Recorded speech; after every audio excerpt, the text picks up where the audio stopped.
Subcommittee will come to order. Today, the subcommittee will receive testimony in the posture of the United States Army. First, I'd like to welcome our two witnesses, Secretary of the Army Daniel Driscoll and General Randy George, Chief of Staff of the United States Army. Mr. Secretary, congratulations on your appointment. I look forward to working with you. General George, thank you for joining us once again. The U.S. Army is a force that remains the backbone of our nation's defense and the critical pillar in ensuring global stability. Today, we will assess the Army's readiness to meet the challenges of the increasingly complex security environment, particularly as we look toward future conflicts, including those that may unfold in the Indo-Pacific theater of operation, where strategic competition continues to intensify. The Army's role in the future fight is evolving rapidly, shaped by emerging threats and technological advancements. Among these, the proliferation of drone technology stands out as a game changer. Drone warfare offers both unprecedented opportunity and significant vulnerability. Our adversaries are leveraging drones to challenge traditional battlefield dynamics, requiring robust investment in counter-drone technology to protect our soldiers and maintain operational superiority. Modernization remains a cornerstone of the Army's transformation, and I commend the progress made in recent years through the next-generation combat systems, combined soldier lethality, and advanced network capability. However, progress must be matched by scrutiny. We must ensure that these efforts align with the demands of tomorrow's battlefield, where agility, resilience, and technological edge will define success. We must ensure that the investments in our Army reflect the needs of a multi-domain fight and strike the right balance between conventional capability and the specialized forces required for hybrid and asymmetric warfare. The Army has begun to implement a comprehensive transformation strategy to rapidly deliver capability, optimize force structure, and eliminate waste and obsolete programs. I'm interested in hearing how you will implement this strategy to achieve a more efficient and more effective Army. Today's hearing is an opportunity to address these issues head-on, to hear from our witnesses, and to chart a course that ensures the U.S. Army remains the world's preeminent land force. I look forward to a robust and insightful discussion. With that, I recognize the distinguished ranking member, Ms. McCollum, for her opening remarks. Thank you for the courtesy, Mr. Chair. Mr. Secretary General George, welcome to the committee's discussion about the Army's plans to transform for the future. As the chairman pointed out, we're excited and interested in hearing your plans. As I said yesterday in our hearing with the Air Force, fiscal year 2026 budget process is off to a very rough start. We have just over 4 months left until the end of FY25, and the department still has not agreed upon a final spend plan with Congress. I know there's plans floating out there, but they haven't been agreed upon. The skinny budget for next year has been released, but we don't know what the numbers are based off of yet. These are rumors. The full budget may not even be released until June. All puts us in a very difficult position getting our job done, and I know both Ranking Member DeLora and Chairman Cole want to get our job done on time. And that's why yesterday we were unable really to discuss the Air Force and Space Force budget priorities in any detail. They just don't have the information. Likewise, it's disappointing that we're going to be unable to discuss the Army's priorities and programming details for FY26 at this time, and I know you share that concern. So I hope you'll reach out to the committee, to the chair and I, with details as soon as they are released. Last week, you both presented the Army's transformative initiative, which will include changes to warfighting capabilities and force structure and program activities. And we do need to make changes. And I know you want to move quickly, very quickly. However, any successful transformation proposed by the services has only going to be made possible with an open dialogue with the United States Congress, the people of this country. That means you must work with us, with industry and with military communities involved. Bypassing any of these vital steps will only create questions and create delays, something I know you don't wish to have happen. And I know you want to put to rest any confusion, and I know it's not your desire to provoke anxiety, but not doing this in a forward, transparent manner could land up doing exactly that. So I look forward to hearing more details on the Army's transformation of initiative and how this differs from implementing the Army's 2030 initiative. What are the differences? So, Mr. Secretary, you also have proposals for agile funding, counter small unmanned aerial systems, network capabilities, civilian workforce decreases, and activities on the southern border. Your plate is full. So this committee needs to understand in depth the costs that will be associated with them. As I said yesterday in a meeting, a hearing that we had when reference to Golden Dome, this committee does not fund concepts. I don't do that in my personal life, and I do not do that with the taxpayers' money. So the sooner you have more details, the happier we all will be. As I said yesterday with the Air Force, I'm deeply concerned that cuts to civilian personnel will have detrimental effect on the executive execution of contracts and other vital paperwork. We are already living with the impacts of what happens when civilians take a buyout rather than to take a hand up to say that they'll continue to serve. What does that mean? It means contracts aren't signed on time, missions don't get done on time, and the program falls farther behind, and that means it will cost the taxpayers more money. I'm also concerned that these cuts will shift responsibility of completing these tasks onto the same military personnel that you would like to see out in the training field, and we would too. So again, I welcome you both to the committee, and I look forward to hearing your testimony. Mr. Chair, thank you again for the courtesy. Thank you, and I appreciate your testimony. I'd like to now turn to the chairman of the full committee, and my good friend Tom Cole.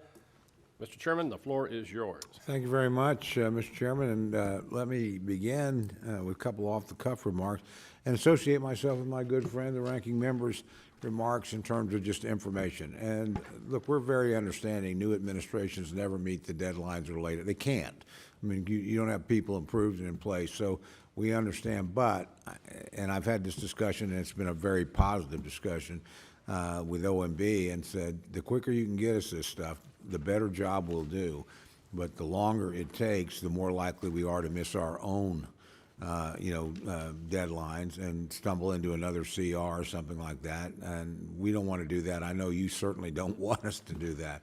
And I do want to thank you, and you were kind enough to call. I know the chairman got a call. I assume the ranking member probably did too, to let us know a little bit about the transformative initiative and what you were releasing. Very helpful, but I too look forward to seeing more detail as that goes down the road. But I appreciate what I saw. I certainly didn't have any objections to what was laid out. I was very positive and very impressed. So again, thank you both for coming here. The hearing comes at a pivotal moment for our national security as we face an increasingly complex and volatile global landscape. Among the challenges before us, none looms larger than the rising threat posed by China. With its rapid military modernization, expanding global influence, and assertive posture in the Indo-Pacific, China presents a strategic challenge that demands our full attention and robust response. The United States Army plays a critical role in deterring this threat and, if necessary, prevailing in any conflict that may arise. Today, I look forward to hearing how the Army is equipped to address this challenge head-on. We must ensure our forces are postured to counter China's growing capabilities, particularly in the realm of long-range strategic fires. The ability to strike with precision over vast distances is a necessity to maintain our competitive edge and protect our interests across the globe. I'm eager to understand how the Army is prioritizing the development and deployment of these capabilities to keep pace with our adversaries. Equally critical is the state of our munitions inventory. Recent global conflicts have underscored the importance of a resilient and well-stocked arsenal. We cannot afford to be caught unprepared, whether it's ensuring an adequate supply of artillery shells, precision-guided munitions, or advanced missile systems. I know that you will provide us in this committee with a candid assessment of where we stand today and what investments are needed to bolster our readiness for both the near and long haul. Thank you again for being here, and I look forward to a productive discussion. Thank you, Mr. Chairman. Yield back. Thank you, Mr. Chairman. Secretary Driscoll, please take 5 minutes for your opening remarks. Thank you.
that every dollar that the United States Army receives from Congress contributes to the mission of defending the nation.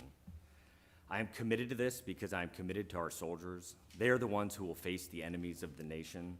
They will never quit, and they will never accept defeat. I ask that you join me in my commitment to their success. Thank you, and I look forward to your questions. General George, please. Okay, thanks, Chairman. Chairman Calvert, Ranking Member McCollum, Chairman Cole, distinguished members of the committee, thank you for the opportunity to talk with you all today. I'd like to start off by saying that we're both extremely proud of our Army. We're proud of our troops that are out in the Indo-Pacific, on the southern border, in the Middle East, in Europe, and of everything our Army has done over the past year to respond to wildfires, floods, and a bridge collapse. We have formations all around the world conducting missions and exercises and innovating with our partners and allies. When not deployed, our units are conducting tough, realistic training at their home stations and our combat training centers. Our Army is a professional team that remains focused on its warfighting mission, and young Americans want to be a part of it. This is evidenced by our strong recruiting numbers this year. We have already met over 90% of our recruiting mission, and we still have our most productive months ahead of us. And while I'm proud of our Army, I also know we have work to do. I know the world is changing. Commercial technology is rapidly evolving, especially AI and autonomous systems, and this is impacting the character of war. We understand that we must transform to stay ahead of our adversaries, and we need to get better by 2026 and 2027, not 2030. Over the last year, using existing FY24 funding, some of our units transformed in contact, which means they experimented with changing how we train, fight, man, and equip while they were deployed or in training environments. This was a great proof of concept, and it confirmed that our formations are capable of rapidly improving their lethality. One transformation in contact brigade in Europe was 300% more effective in lethal targeting during their training exercise. Transformation in contact taught us some valuable lessons about what our Army should be buying and how we should be buying it, and we are just getting started. We are going to make the changes we can at our level so that we can continue to dominate the modern battlefield. For instance, we will cancel programs that are obsolete or not what our warfighters need. We'll develop and adapt war-winning capabilities and buy modular, open system architecture designs that can be iteratively updated. And we will cut and consolidate headquarters. For instance, we're going to reduce GO structure, cut 1,000 positions from the headquarters DA staff, and add in modern business systems that will make us more effective. And finally, we will power down authorities and funding so that commanders in our fighting formations have what they need to make their teams and their communities successful. What I've learned from being in this seat is that it is our job as leaders to do what we can with the budget that we have. I've been talking about the need for agile funding for UAS, counter-UAS, and electronic warfare. We need more flexibility with those and more. Technology is changing too rapidly, and we've got to be able to buy capabilities rather than specific programs so that we can always get our warfighters the best available tech and equipment for the modern battlefield. This is where we could use Congress's help. We are quickly approaching our Army's 250th birthday. This will defend has been our motto for 250 years, and I'm looking forward to celebrating our long legacy of duty. More importantly, our soldiers are ready today to defend our country, and we will do our part to ensure they have what they need to be successful in that enduring mission. Thank you for your support, and we look forward to your questions. Thank you, General. I just wanted to emphasize what the ranking member and the chairman of the full committee pointed out, that our primary obligation, of course, is get these bills done, and we can't do that without information to do that. So hopefully that comes very soon, and I know that you have to work with OMB to help facilitate that, but we're pretty much at a standstill until we get this information, and we do not want to do another CR, so please help us from having that happen. Something we've learned on the battlefield in Ukraine is that horrific war continues. In the beginning, the primary ordinance was used, as you all know, as typical artillery 152, 155. And things have changed. Now drones have taken over the battlefield. The ongoing conflict in Ukraine has highlighted the proliferation of drones as a transformative element of modern warfare. Everything that moves pretty much dies on that battlefield. Both state and non-state actors have employed unmanned aerial systems for reconnaissance, precision strikes, psychological operations, demonstrating their cost-effectiveness and strategic value. Secretary Driscoll, I have a two-part question. Can you outline the Army's current investments in drone technology, including specific programs or initiatives aimed at matching or exceeding the capability we observed on the battlefield? And given the increasing sophistication of enemy drones in Ukraine, what steps is the Army taking to accelerate the development and deployment of counter-drone technologies such as electronic warfare, directed energy systems to protect our forces and maintain a tactical edge? Chairman, one of the things we're doing is we are starting training on drones at the very beginning of a time a soldier joins. So I was at Fort Jackson last week, and these were soldiers who've been in the Army for 5 weeks.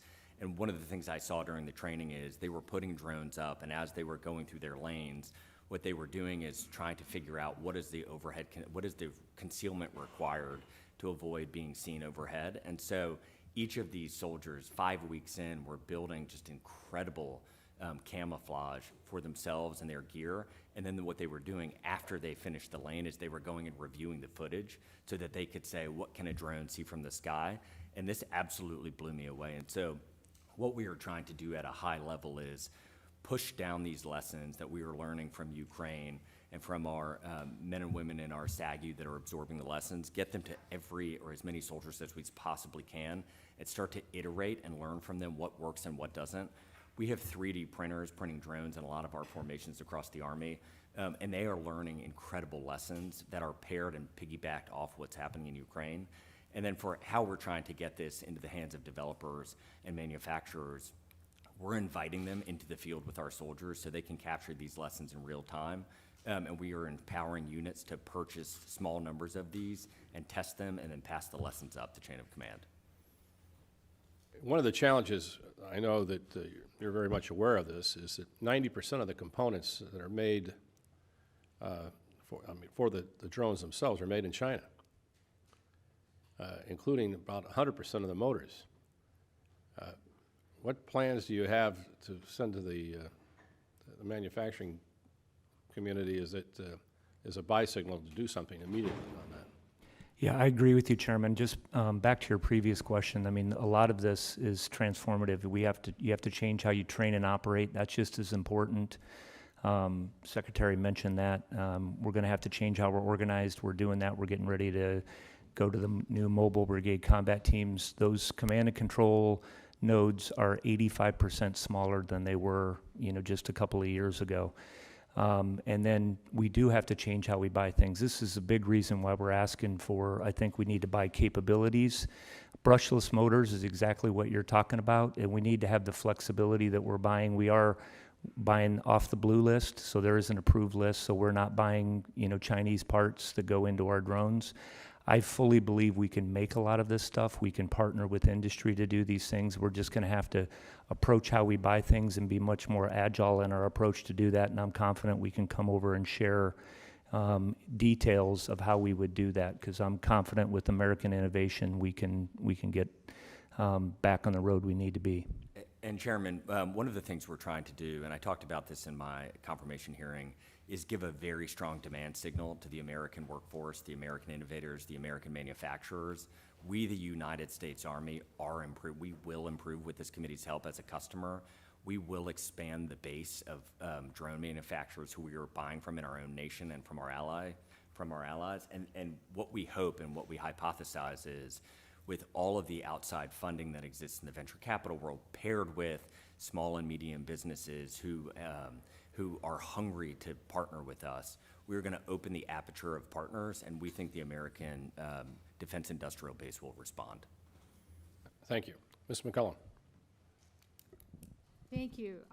Gentlemen, last week you announced, as I said, the Army Transformation Initiative, and you called it a strategic approach to deliver critical warfighting capabilities, optimize the Army's force structure, and conduct program evaluation and better align with requirements. Totally agree with that idea. Totally agree with it. I am not here to protect the status quo. I am not here to slow things down when it comes to innovation. The chair and I have been working on that, and I credit his leadership and early thought on this. We work on this on everything. But I am going to address some of the things that have been released by the Army with some of the programs that there's a proposal to cancel. Because I won't speak for all the committee members, but I know the chairman and I and our staffs have fielded lots of phone calls and lots of questions. So, for example, the Brooker lightweight tank, which, while accelerating the development of a new main battle tank, improving the improved turbine engine program, cutting the future tactical uncrewed aircraft system, the robotic combat vehicle program, and finally the joint tactical vehicle and Humvee. And I think you make some good cases for why these programs need to be reviewed, relooked at, phased out, or just cold cut as you're suggesting. But those come with a lot of questions and anxiety from people who are working on those programs and companies who've made investments in those programs. Not saying we shouldn't do it, but just saying let's put our thoughtful hat on here for a second about how we go about announcing and moving forward with some of this. So I just had breakfast with the Joint Chief just an hour ago, and we were talking about how we need to look at some of these manufacturing facilities and figure out how they can be part or work with some of the smaller companies and primes, retrain workforces and all that. So that needs to be part of the discussion we have up here. And then there was another thing that I just got the information back on yesterday. So cuts to the joint light tactical vehicle. Joint is the key word here. I was disappointed to find out that the Army had not coordinated this announcement with the cancellation of the program with the Marine Corps, who's part of the joint purchase. I'm curious to know why, or what you're going to do in the future to avoid these unilateral actions on joint projects, because whereas you might see this as a money savings, the Marines might need them, and we might see the Marines' cost per vehicle shoot through the roof. So we need to know on how the deliberative process, especially on joint, how you're moving forward with that. And of the remaining programs to end, if you could kind of tell the committee, or if you don't have it with you, there is a cost to close out. So this just isn't gonna, it'll save, I get your spreadsheet, it's saving money in the long run, but you're gonna have to spend money to close them down. So we would like to know what your estimated closeout costs. And then finally, when problems arose with the Air Force announced that they were ending the A-10 program, we all have our stories that we can tell about the A-10 and the battles on the House floor, the battles in the authorizing committee, the battles we had in the Appropriations Committee about that. And I'm a person who supported ending the A-10 program right away. I'm a person who actually supports BRAC, so I'm not afraid to talk about canceling programs or phasing programs out. But I need to understand better how you're going to work with Congress and work with industry, especially to ensure a soft landing for some of these Army programs that are going to be canceled, and how they fit, as I asked in my opening statement, how they fit into your 2030 initiative, or are we going to see a refresh of the 2030 initiative? Thank you. Thank the gentlelady. Chairman Cole. Thank you very much, Mr. Chairman. I'm, like my colleagues, very interested in the lessons that we're drawing from Ukraine. I've never seen anything transform our thinking quite so rapidly as that war, and as terrible as it is, it's certainly given us a chance to rethink our own force structure and what we ought to do. So let me start with you, if I may, Mr. Secretary. If you had to, pick the three things that have struck you the most, or you think we ought to be aware of as we think about refashioning the force, looking at Ukraine, what would those things, and to be fair, I'm going to ask General George the same question. I'm not trying to pitch you against one another. I'm just very, very curious about, how what you're seeing, because we've traveled extensively. I've seen Ukrainian Patriot batteries training at Fort Sill in my district. I've been to Europe and watched Ukrainian soldiers training on NATO facilities and interacting with NATO soldiers, certainly with our soldiers in particular. And I'm just, enormously impressed by how much we're learning. But I'm curious how you would see it and how you would integrate those lessons into what you're doing now. Absolutely, Chairman. So I think one of the first things is it's impossible to move. So the moment you're near the front lines, there are so many sensors that exist. The Army has for a very long time said, we own the night. And so we have a lot of our offensive capabilities were built around the fact that we own the night. That no longer is sufficient with drones and all of the other sensors. The moment a human or a thing starts to move, the enemy knows. The next one is technology lead. So when General George and I are talking about these platforms of the future, oftentimes we're referencing that they are software systems that are just manifesting in the world as hardware. What they will need to be able to do is be updated in near real time. So what we're learning from drones in Ukraine is they are updating the software and some of the hardware components on these drones every 2 weeks. Our best guess is that today, with our current systems, we might be able to pull it off in 18 months at scale. That is just not even, it is so far from sufficient for the modern warfare. And then the last one is just the speed of war. So the ability to have swarms of things, whether they're autonomous or human-led, is just making it so that the command and control layer that we're about to describe throughout this hearing and the digital layer that is going to be required to basically allow our people to sync with our things and sync with our sensors, that layer needs to be fast, it needs to be protected, and then probably in the future what it needs is it needs to be able to have some sort of generative AI models that can come in and help with things like targeting and all of these different things that human beings have done for a long time, but the speed has changed so quickly that humans are just not able to keep up, and it requires software solutions. Yeah. I'm probably going to expand on a couple of things that the Secretary said. I think overall we're paying attention to this all the time. We get a lot of briefings back on this, talking to the Ukrainians. We're learning across every warfighting function. And if the one thing that I hear from our troops is that we're not moving fast enough. I mean, that's the feedback that I get, and why we are, trying to move this forward, and why we're talking about Army Transformation Initiative. I think the big thing is, well, the first one that the Secretary talked about, you cannot hide on the modern battlefield. We have to develop, systems that are lower signature. You're going to have to be more mobile. Everything is going to have to reduce their signature, and that's both visible and on the electromagnetic. We have to work that out. Second is on drones. Drones are going to be in every formation that we do. We're going to have autonomous systems in every formation. Whether it's to protect, detect, or attack, those things are going to be in every kind of formation. A logistics formation, an artillery battery that I know you're familiar with, everybody's going to have to do that. And that gets to training our formations up and down on how we're doing that. And that's what I mentioned, how we're going to have to change how we're organized, because we're going to have to be organized differently. And that's part of Army Transformation Initiative as well. And then I'll probably add one thing, just because the question came from you, Chairman, is just the efficacy of long-range fires, and I think we've seen that. I mean, Ukraine did not have, and this is using drones and long-range fires, did not have a Navy and what they were able to do with the Black Sea Fleet. So that's another area that we are working on very hard. We have to move very quickly in that area as well. And I think it was brought up about having magazine depth. That's the other thing that we are looking at and making sure that we can move quickly in that area. Well, you anticipated one of my questions, which I was going to ask you specifically about long-range fires and what lessons you've drawn there, because I'm struck, just as Chairman Calvert was, about the transformation of the nature of this war in progress from what we saw at the beginning to this drone, the percentage of casualties now inflicted by drones on both sides.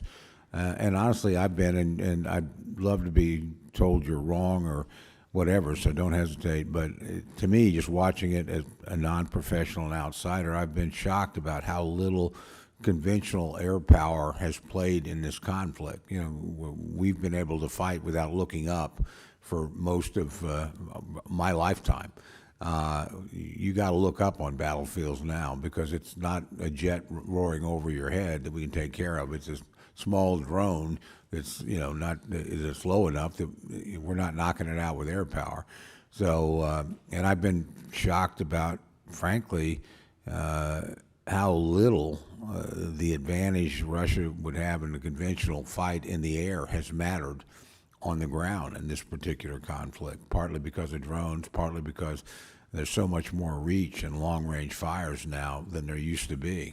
But they're certainly not flying much over the skies in Ukraine. And obviously our Patriot people are part of that, but it's just, it's stunning because it's a lot different than most recent conflicts. So I just, if you would, just quickly, General George, if you have any reflections on any of that, and yeah, I'd love to hear your thoughts.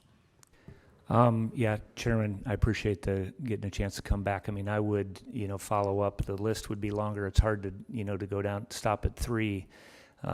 You mentioned integrated air and missile defense. So the same reason that we're being really effective with long-range fires, we're going to have to innovate and move quicker. And again, this gets back to we can't wait to 2030 or any of those things. We have to be moving out in that we are doing that. When we talk about integrated air and missile defense, we should also be thoughtful of counter UAS. We're very focused on sense, decide, and act.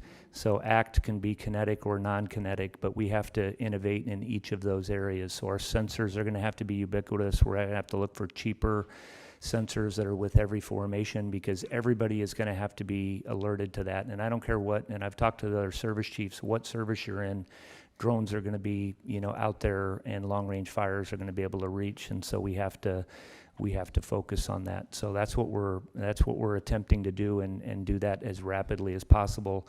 What's a challenge, obviously, and a lot of the drones are dual use, and it's coming, we're seeing drones that can lift, big, heavy. We're going to use them in logistics. That is ahead, and what we need to do is make sure we're doing the same thing, that we have the same agility when it comes to counter UAS, so that we are maintaining pace with that threat that's going to be out there. Thank you very much. Yield back, Mr. Chairman. Secretary, do you have a further comment? Oh, I was just going to add, I think one of the things we spend a lot of time thinking about is if it is true that Russia has manufactured nearly 1 million drones, we are an incredibly wealthy nation, perhaps the wealthiest in human history, but even we cannot fire $4 million kinetic weaponry at $800 drones for very long. And so one of the things, back to the speed of sharing information that we need as a nation, is we need to be able to take down some drones with 50 cal rounds, because a 50 cal is pretty cheap. We need to be able to use directed energy at scale. That we are trying to make it so that we can envision a war, because many of the greater wars last a very long time, and we're going to need to be able to afford that war. And so in most of our decisions, what we are talking about as an Army is how do we prepare to engage with a near peer or a peer for a very long time and make the math work. Thank you. Mr. Morelli. Thank you, Mr. Chairman, once again for hosting these hearings, and the ranking member, and thank you, gentlemen, for being with us today and for your service. I want to start, Secretary Driscoll. I represent Rochester, New York, which is home to Remade, which is a Manufacturing USA institute that specializes in remanufacturing. And I've seen firsthand how innovations in this space benefit the department, particularly the Army's use of remanufacturing to modernize aging Delta model Apaches into Echo models.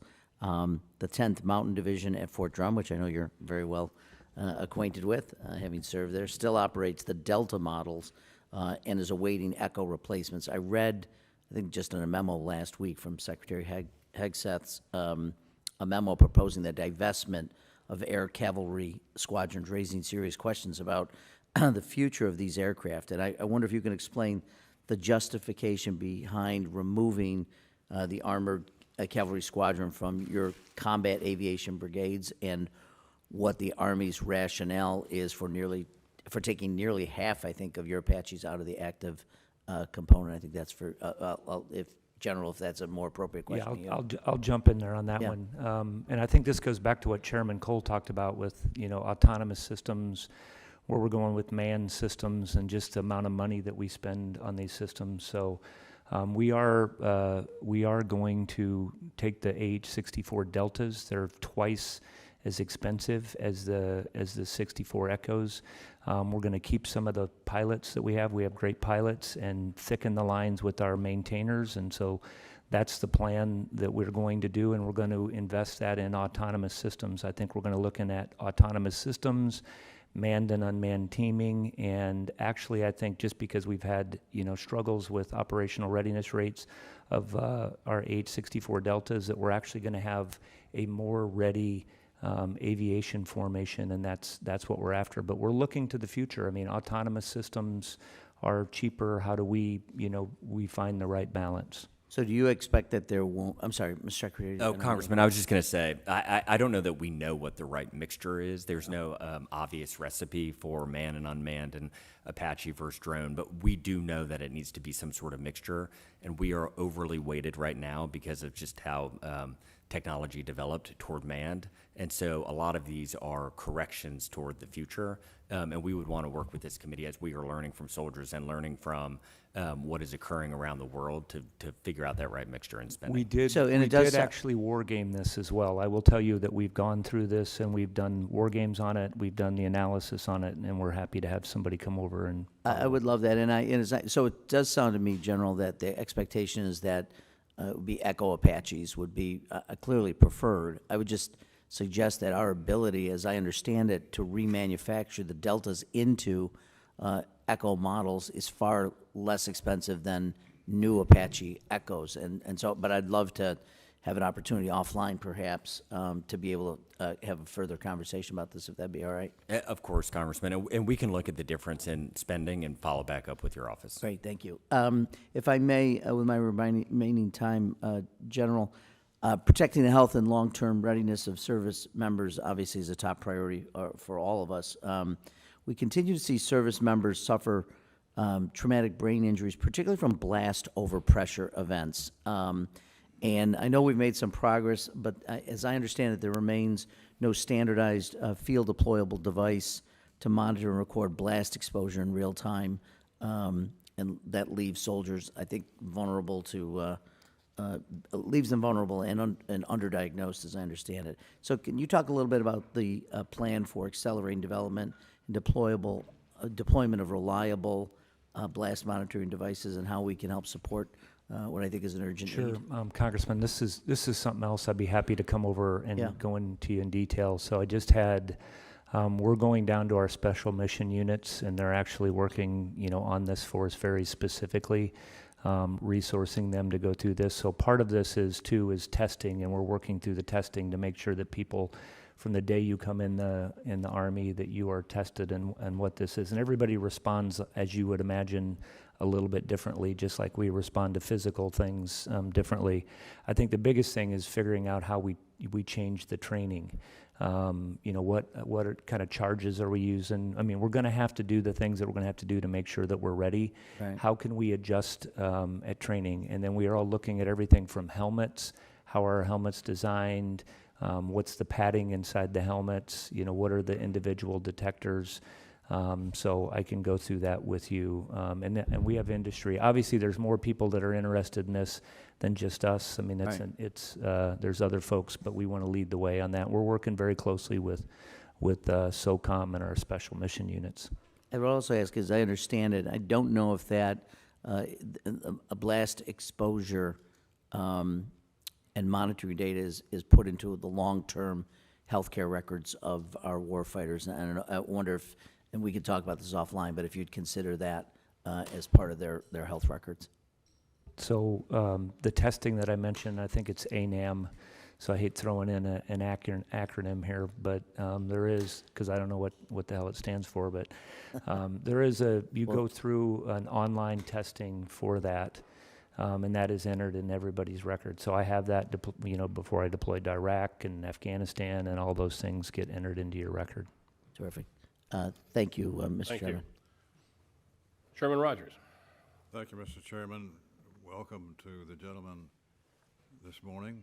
I bring you greetings from the men and women serving the country at Fort Campbell, Kentucky, home of the 101st Airborne Division and the Army's Air Assault School. With that in mind, I reviewed the Secretary's transformation memo, including the proposed end to Apache and Gray Eagle procurement, which would be a major shift. I support building a leaner, more lethal Army, but I have real concerns about maintaining aviation readiness and combat power. Ms. Secretary, what analysis or war gaming backs the decision to cut air cavalry squadrons? How are we measuring risk to lethality and responsiveness? Congressman, as we told your colleague, one of the things that we have seen from looking at modern combat in Ukraine and around the world is manned aviation serves a purpose, and it will likely continue to serve a purpose for decades to come. But in the world of very cheap, swarmable drones, it cannot be the only thing that we invest in. And so from our perspective, because we owe a duty and a burden of care to the American taxpayer and the soldier, we have to look at our resources that we are given, and we have to allocate them to different pots. And so when we look at what we need to invest in, we need to overinvest in UAS and underinvest in manned systems going forward to create a more sustainable ratio. Ending Apache and Gray Eagle will leave a serious gap in our attack and recon capabilities. What new systems would replace those functions and when? I'll jump in on that one, Congressman. So I mentioned in my opening statement that we had a brigade that was over in Europe, did not have Apaches. It was 300% more effective, had drones, had loitering munitions, long-range fires, and part of that is bringing, I think we have all those systems that can come on right now. And again, like this, my secretary said that when we show industry that we can do this with drones, I think that they will come out. The drones that we had in that 3rd Brigade that we did for transforming and contact were different from the first ones because they've advanced and we're advancing with it. I would say it's the same thing on Gray Eagle. We got, right now there's vertical takeoff and landing drones that are significantly cheaper and, you know, that have some pretty amazing capability, very similar capability. And I don't think what we can't afford is to have a company that is set aside, you know, 150 people to run drones from an airfield when we can have a crew of 2 or 3 run a drone that could be pulled right out of the back of a truck or one of our utility vehicles and that can operate. So I think we can actually increase our lethality when we infuse our formations with this, and that's what we're seeing through our experimentation and what we're doing with transforming in contact. We just need to get that, you know, we need to make these changes and get those things to our formations as soon as possible. And Congressman, we intend to, the assets that this committee has funded for us and that we have, like the Gray Eagle, we want to continue to use them, and they do serve a purpose, the ones that we have. What we are advocating for is not purchasing any more, because there are a lot of solutions on the market that we think we need to be testing and spending on to figure out what works best. We thank you both for your service to the country. Yield back. Thank you, gentlemen. Mr. Aguilar. Thank you, Mr. Chairman. General George, thank you for the support that the Army provided in response to the wildfires. I know those of us in Southern California greatly appreciate the support. Mr. Secretary General, I, along with other members of the committee, are concerned about the implementation of the new national defense areas along our southern border. The transfer of land from the Department of the Interior to the Department of Defense without congressional approval Mr. Secretary, can you walk us through what occurs when a soldier encounters a migrant in one of the national defense areas? How long is someone detained by soldiers before they're transferred to CBP authority? The national defense areas, we, the United States Army, stand prepared to take them on when they are transferred to us. We immediately treat them like an Army base, which we have a lot of experience providing security coverage on. When I'm on Army bases, I've been traveling the last 75 days, you see armed security on all of these bases, and we look at the fact-specific around the base to figure out what level of security should we be providing. And so the Army is very well trained with this. We have 250 years of providing security on our bases. And then specifically to your question, Congressman, what the soldiers will do is they do not have law enforcement functions, and so they will hold them for a reasonable period of time if for law enforcement to come take over and do their functions. What's a reasonable period of time, and what do those conditions or facilities, look like as they're being held? As I understand it, Congressman, the reasonable test that occurs in many areas of the law varies based off the situation, and so our soldiers are incredibly well trained to not get outside of their duties, and they will be professionals every single time. Can you give me one example? I know there's various, but can you give me one example of what it would look like? Right now, we visited our 10th Mountain Division that's out of Fort Huachuca down on the border, and what they're doing is providing patrols and overwatch, and so they had strikers up on a hill, and they were looking through the equipment, and when they would see an illegal immigrant cross the border, they would call the Customs and Border Patrol. Those agents would then go interdict that person, and so we've been doing it for the last couple of months with no problem so far. Is there any specialized training that the Army is giving these individuals to provide that overwatch in these new national defense areas? So I think we're doing a lot of these missions that we do as far as doing security missions, patrolling, reconnaissance. These are things that we are trained at and very good at. Everywhere that we've been down there, and we talk almost every week to the folks that are down there that are doing this. It's a NORTHCOM mission, but there's a very close relationship with Customs and Border Patrol. Soldiers understand what their rules of engagement are, what they're supposed to do, and same thing, because this is a Department of Homeland Security mission, how they would handle that with them. So there's really close coordination, and honestly, I've had none of those issues have come up, and we talk to them quite a bit. And Congressman, qualitatively, it's not quantitative, of course, soldiers seem to value the mission. They enjoy doing this. They think it's adding a lot of value. I think the partnership with the Customs and Border Patrol, I think when we've spoken to those agents, they have valued having soldiers, and it goes both ways. And so, at least from what we've been able to see, it's been working so far. What missions are being delayed or diverted while this is made a priority? I understand that soldiers appreciate being active and being out there.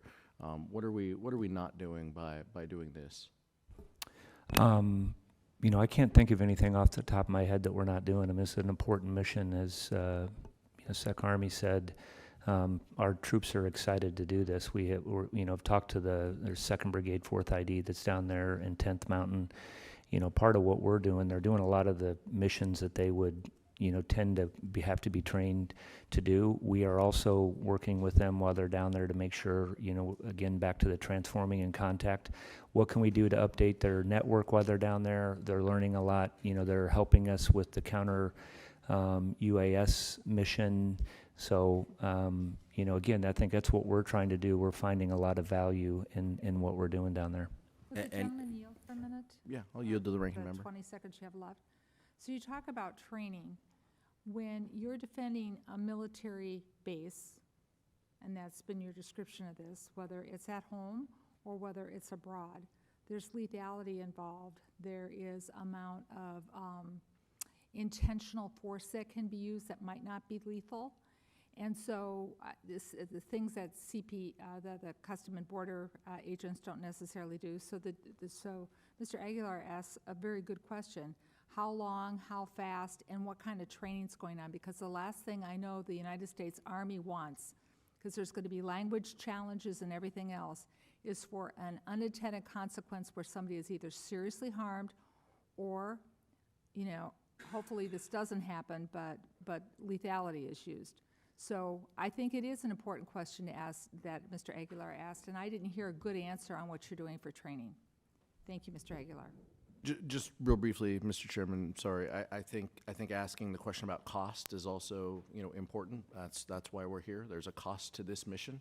But with everything that this committee is focused on in Indo-PACOM, I just struggle to think what we're doing here in this new authority, in this new designation, how is it helping prepare us from an Indo-PACOM perspective?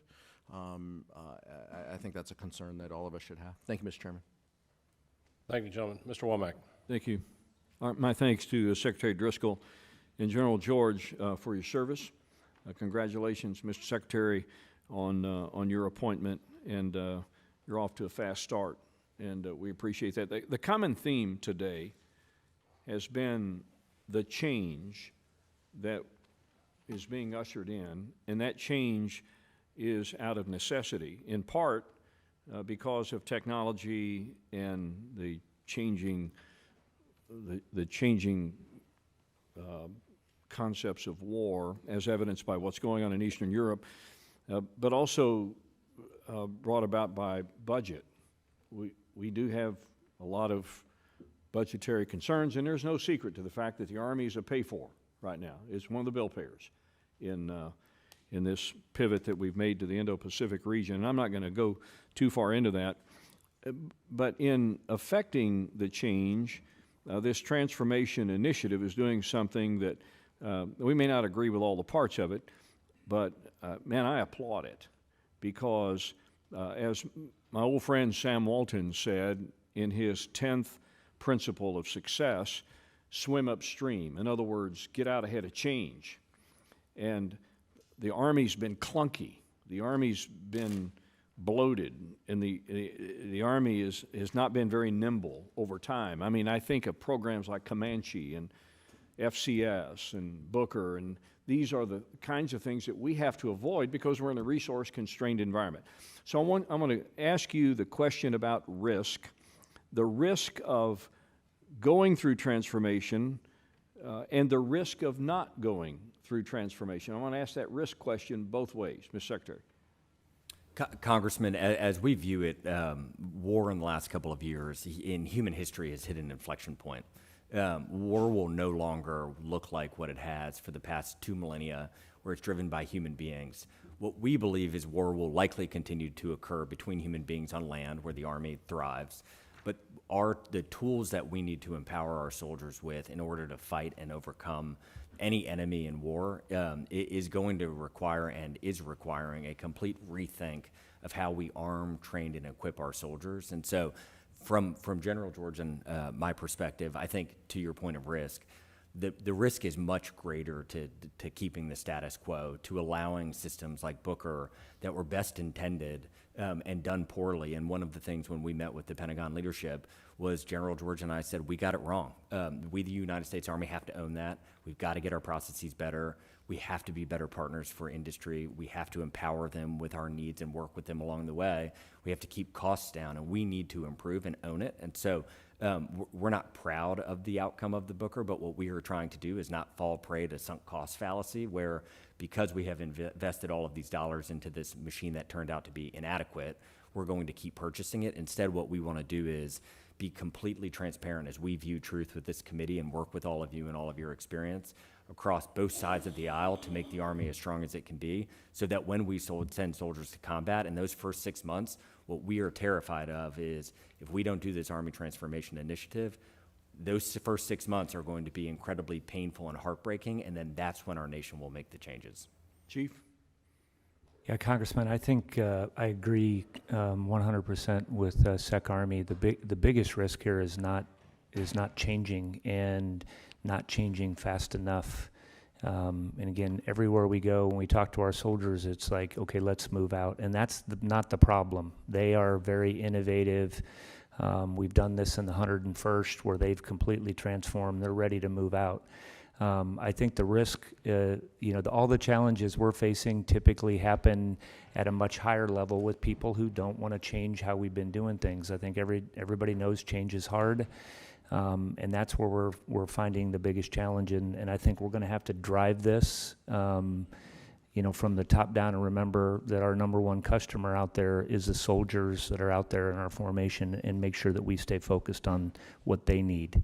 It won't surprise any of my colleagues, nor will it you, that I'd ask a Guard question. I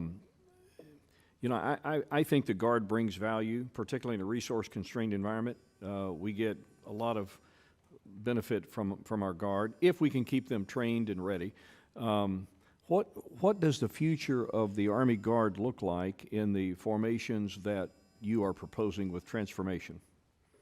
I'll go first on that one, Congressman. I agree with you on the Guard, and when I go to talk to all the commanders at our pre-command course, I put up a big pie up there and show where everybody's from, and we're going to have to go as the whole Army. I mean, and that's been our history, and we got to make sure that we're ready. So this is all part of it for the Army Transformation Initiative. We need to transform those Guard units. It's going to be a little bit harder, but I will tell you that they're all in on doing this. We're looking at transforming, we'll announce there's 3 Armor Brigade combat teams that are going to be mobile brigade combat teams. Again, all they want is like, hey, how can we do this faster? How do we get this, technology into our formation and do it more quickly?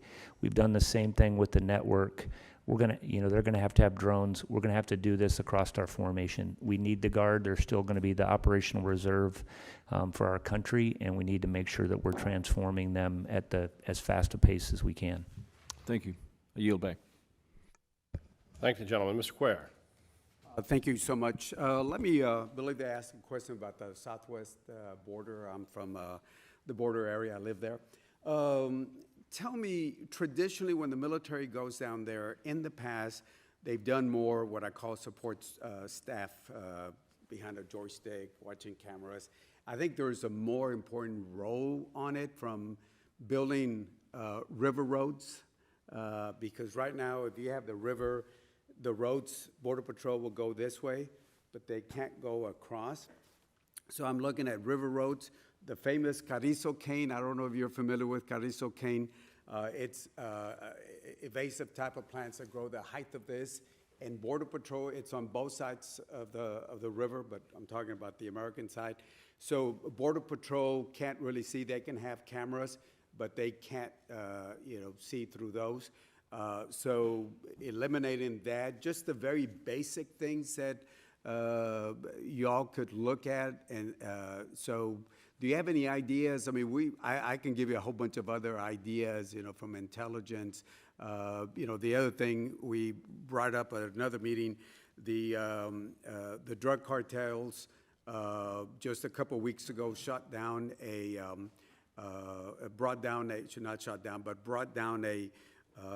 Border Patrol drone. And so now the bad guys have the ability to counter ours. And as I've said in the past, while we're going through all this procurement, all they do is they go to Best Buy, buy all the drones, they'll go back and they just have drones all over the place and watch what we're doing on this side, our law enforcement. So those are some of the areas, very basic things from river roads to Carrizo cane, to the interception of the drug cartels drones. Any thoughts what y'all can do? Because look, keeping the military at the border is expensive, very, very expensive. So if we're going to get the best bang for the dollars of the taxpayers, we need more than just sitting behind joy sticks. And I'm not saying you're doing that, but in the past they've done that. Providing support staff for the military, for the Border Patrol, something that's a little bit more useful, I think, for folks that live down on the border for Border Patrol.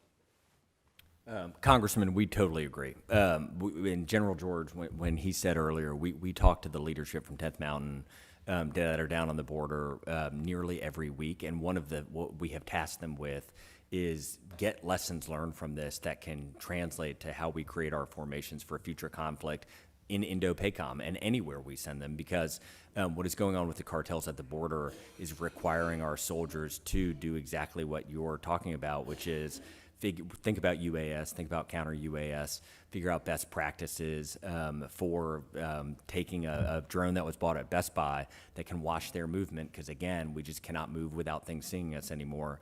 And how do they operate in that environment? And so, and then to your offer of having suggestions for ways that we can improve and use the Corps of Engineers to help improve the border and help the communities on the border, we'd be delighted to see that list if your office has it, because I think a lot of your constituents will know things that we won't know, and we can learn from them.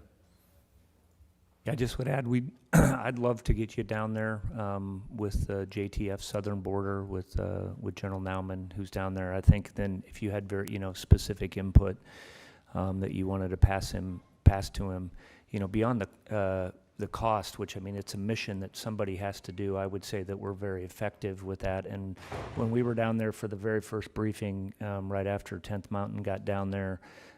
There is Customs and Border Patrol are working hand in hand. So, I mean, I think that's good. And we're sharing, it goes both ways. How we're communicating, how we're passing data, how we're getting after that, how we're leveraging technology. I mean, there's a new counter-UAS system and software that we're doing. So, again, we're trying to use this as an opportunity. There's areas that we need to improve on, and it's a good opportunity for us to do it. Yes, and I like to, certainly I'll take your offer and invite any of the members to be down there and give you some ideas that I think are very, very useful for Border Patrol, and love to sit down with you. I think you all have somebody in Laredo, a group of folks. I thought y'all had some folks there, and I've talked to them, but it needs to come from y'all, if you know what I mean. Yes, sir. And then Ranking Member McCollum had referenced earlier the Joint Force. This is a different version of the Joint Force, but learning to work with the Border Patrol is testing our systems and testing our ability to get information to flow back and forth. And as we work to make that information go faster between these two independent forces, that will help make us stronger and better as we operate around the world. And just to finish, some people think that the drug cartels are not very smart people, but when you got so much money, you can hire the smartest people, and they're an adversary. And certainly, love to sit down with you and any other member that likes to go down to Laredo. Mexican food is pretty good down there. Thank you very much, Mr. Chairman and Ranking Member. Thank you, gentlemen, and a point well taken. The cartels, unfortunately, have been hiring a lot of former Mexican military personnel and using them. That are pretty well trained. Mr. Anderholt, thank you. Thank you, Mr. Chairman. Good morning. Again, welcome to the subcommittee. And thank you for your testimony. Ms. Secretary, your submitted testimony regarding AMCOM, an organization that will be critical in the Army's role to Indo-Pacific. And we're very encouraged by that. But the recent memo suggested the merger of the Army Futures Command and Training and Doctrine Command into a single command. Given the urgency to modernize, as you have indicated, will this new command have any acquisition authority? Or will you continue with today's current and, sometimes, quite frankly, slow requirement process? Either one, if you want to address I'll that. start on this. So first, I think we both said in our opening comments, part of this is streamlining some of our, it doesn't make, necessarily having a whole bunch of headquarters doesn't make things go faster. I would argue that, streamlining that will help. There's a couple of things we're doing. This will really help, I think, on the requirements process, because right now we have all these different functions that are trying to do similar things in two commands, and we need to combine those together. So that's one aspect of it. But it also gets to changing how our processes. One of the things, for example, that we've done with our next-gen command and control is rather than give a 250-page requirements document, we're basically explaining a characterization of need. We're saying, hey, here's the problem we need industry to solve. And we went out there, and there's a consortium of those tech industries that were able to help us do that. That's one aspect of it. The other is that we have to put users and developers together inside of our formations. That's another thing we're doing, so that you have engineers, smart people that know how to solve these problems with robots or drones. They're right inside of our formations, and they're seeing, the problems that our soldiers are facing. So I would say it's a combination of things, and I think combining these headquarters will help us to streamline that. It's also going to get more of our leaders back down into our fighting formations, which is something that I know everybody wants. And Congressman, just anecdotally to kind of tell a real-world example of how we're trying to think about things differently. Chief and I visited the West Coast and went to a tech company that makes autonomous software for vehicles. And we said, have you ever tested this on a military vehicle? And they said, no, we can't wait the couple of years to get it. There's too much paperwork. There are too many forms. And we basically worked with the team to get them a Humvee and an infantry squad vehicle within about a week. And they said, well, what do you want us to do with it? And we said, well, just do anything you can do to it in 10 days and send us a video. So they sent us a video. They had fully automated it. They had tied it in with drones. They had made it so you could repair it with the manual that they had uploaded to a screen remotely. And then they sent us this video, and we thought, this is incredible. We got to get it in the hands of soldiers. So we put it on a shipping truck and instantly drove it to JRTC. And this morning I woke up to a video of soldiers testing this new system. The entire time from start to in the hands of soldiers was about 6 weeks. And so what we're hoping to do is basically capture these lessons in real time. We don't know that it's a good idea or not, but we know that we'll know in about a week if it's a good enough idea to invest some more resources. And I think the merger of these two commands, the intent is to empower soldiers that are currently stovepiped to work together to do these things at scale across the formations. Thank you. The Striker is sometimes referred to as the Army Swiss Army knife, and it's the most deployed combat vehicle with more than 30 million miles and 23 current deployments. What's your, and I'll give this question to you, Secretary Driscoll, what's your assessment of the Striker vehicle, and could you speak to the Army's plans for future production regarding it?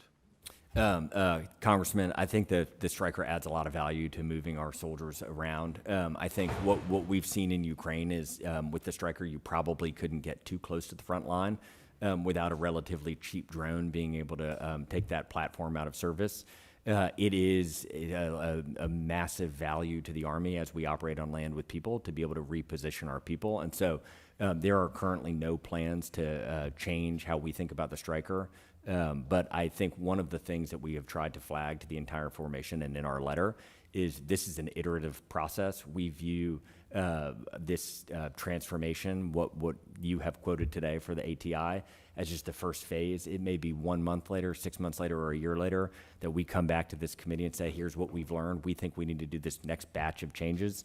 And so, because it's all going to be, how do we create the right mixture of assets and tools and training so that we can be ready for the next battlefield, which could show up anywhere in the world? Can I make a quick comment on that? Please.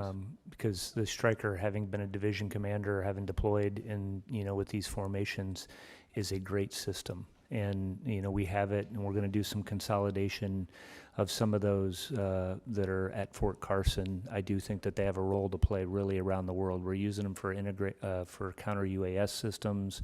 They're great for command and control systems. So I think we see a part in them. But again, this is not just that every formation has to have them. I think we're trying to figure out, is to the Secretary's point, what's exactly the right mix that we need to be able to respond when our country calls on us, and that's what we owe. Thank you. I yield back. Thank the gentleman. Judge Carter. Thank you, Mr. Chairman. First, I want to thank you both for coming to my office and talking to me about this week and last week regarding the Army's modernization directive, especially the discussion of merging Army's future command with TRADOC. As you know, my biggest concern is enabling the bureaucracy that has delayed acquisition over the years. We got to move faster, and we've got to be moved faster to be lethal. And we don't want to enable people who keep us from getting what we need to the battlefield. And I love what you're saying so far.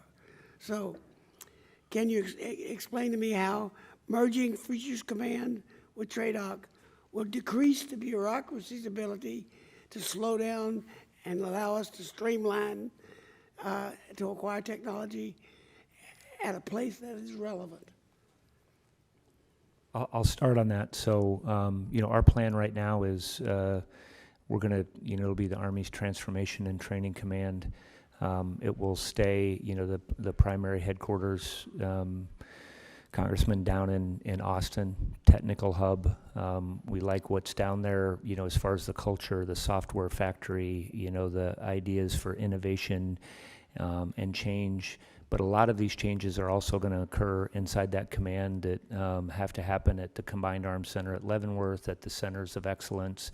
And I mentioned it earlier when your colleague, was asking about it, where I think we can combine and move things and consolidate, some of our form and function that we have at some of those places as well, like Fort Sill or Fort Benning.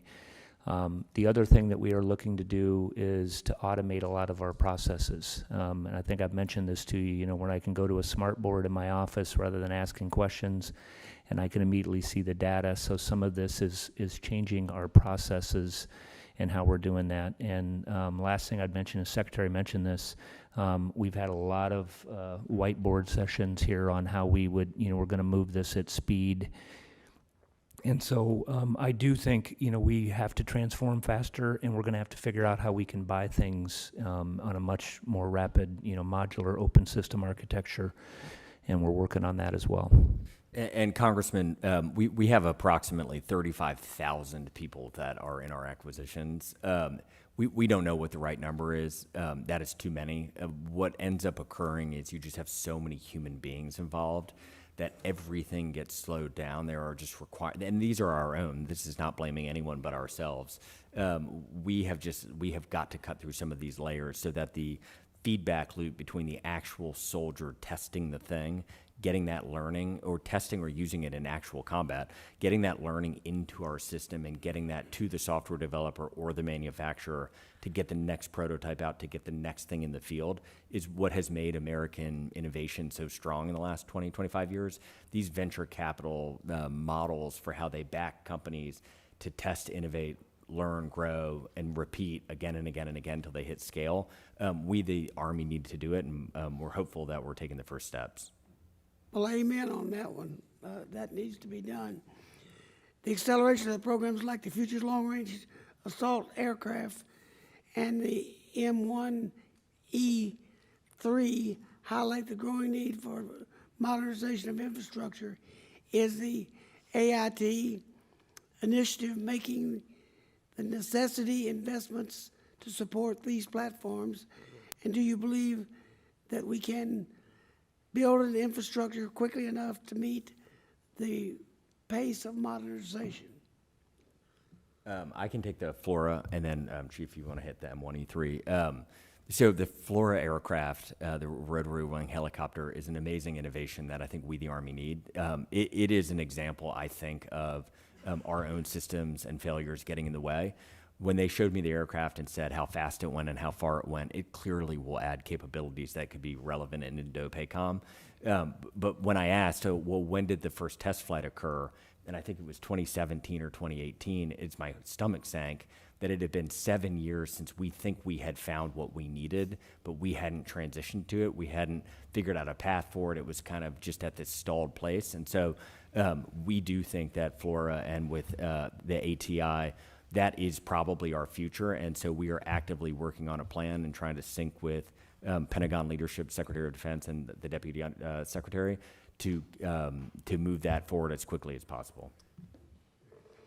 Yeah, just really quick, Congressman, on the tank, is fully digitized. So again, Secretary mentioned, having a platform that's basically enabled by software. That's what this would be. Diesel, hybrid, electric. So half the fuel cost. Again, reducing the logistics that are on there. Modular, so you can add active protection. So people talk about drones. You could update the active protection system on this, and this whole system could be rapidly updated. What we would like to have is next year, and I think we could move this, this fast on this, is actually have some of those new tanks inside of our formation and get, and have our soldiers given feedback on that and what we need to do. And I think we have to approach these different. I've always talked, program or record should be a little bit different. We have to build things that are modular and can be adapted and updated because that's the world we're living in. And one more quick question. I've got a little bit more time. Mr. Cuellar asked a question about the border. Historically, our mission on the border was don't shoot back. Unless they shoot at you and kill or hurt an American soldier, then you can shoot back. Now, if they're using a drone to knock down something important to us, why can we use our drone to knock their drone down?